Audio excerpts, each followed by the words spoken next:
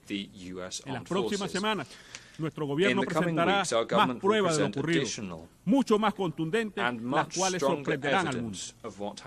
Señor presidente, una fase adicional de este plan criminal de agresión se ha desarrollado en los últimos días a través de otro grupo de mercenarios que abrieron una página web en este país para abiertamente recaudar fondos para atacar Venezuela y ejecutar magnicidios. Esta iniciativa cuenta con el respaldo público de agencias gubernamentales y parlamentarios de los senadores estadounidenses. La hipócrita narrativa oligarca no condena tal aberración. En este orden, es pertinente subrayar la obligación que tienen los estados de garantizar que su territorio no sea utilizado para financiar, planificar, facilitar o cometer actos de desestabilización a través de recursos a mercenarios y terroristas. En este sentido, exigimos al gobierno estadounidense que cumpla sus obligaciones internacionales en esta materia. Asimismo, tenemos que enfatizar que estos planes terroristas planificados durante meses ocurrieron en simultáneo a las negociaciones y la firma de acuerdos entre Venezuela y los Estados Unidos de América en Doha, en septiembre del año pasado, a través de los cuales se buscaba avanzar hacia la normalización de las relaciones entre ambas naciones. Una prueba más de que no se puede confiar en la palabra y la supuesta voluntad del imperio. El pueblo venezolano exige el inmediato cumplimiento de todos los acuerdos, todos los compromisos acordados en Doha, de levantar todas las sanciones, todas las medidas coercitivas unilaterales que ilegalmente pesan hoy sobre nuestro país, y agradecemos al gobierno del Estado de Qatar por sus buenos oficios como facilitador en estas negociaciones. Por otra parte, y así tenemos que decirlo, todo esto ocurre también mientras el gobierno de Estados Unidos de América, que fomenta y financia acciones criminales alrededor del mundo, incluye a Cuba sin fundamento alguno en una lista espuria de países que supuestamente patrocinan el terrorismo. Exigimos también el cese de ese ataque contra la patria de Martí y de Fidel, que profundiza aún más los impactos del bloqueo. Señor presidente, esta nueva agresión contra Venezuela, que continúa en desarrollo, tendrá exactamente el mismo destino que todas las anteriores, un estrepitoso fracaso. A pesar de las operaciones psicológicas con las que se busca generar confusión, de las operaciones abiertas y encubiertas desde Washington, en el marco de una denominada política de máxima presión, en Venezuela hoy reina la paz social. Los planes para generar violencia han sido derrotados gracias a la firmeza de nuestro pueblo por defender su derecho a vivir en paz. Hoy, además, Venezuela viene experimentando un crecimiento que le permite insertarse con fuerza en la dinámica económica mundial, aportando su fortaleza en la producción de energía, de alimentos, de bienes y servicios de primera necesidad. Esta épica ha sido posible gracias al empeño del pueblo venezolano y a un liderazgo firme que ha logrado enfrentar el bloqueo. Señor presidente, en medio de esta coyuntura, nuestro llamado a los pueblos libres del mundo y amantes de la paz es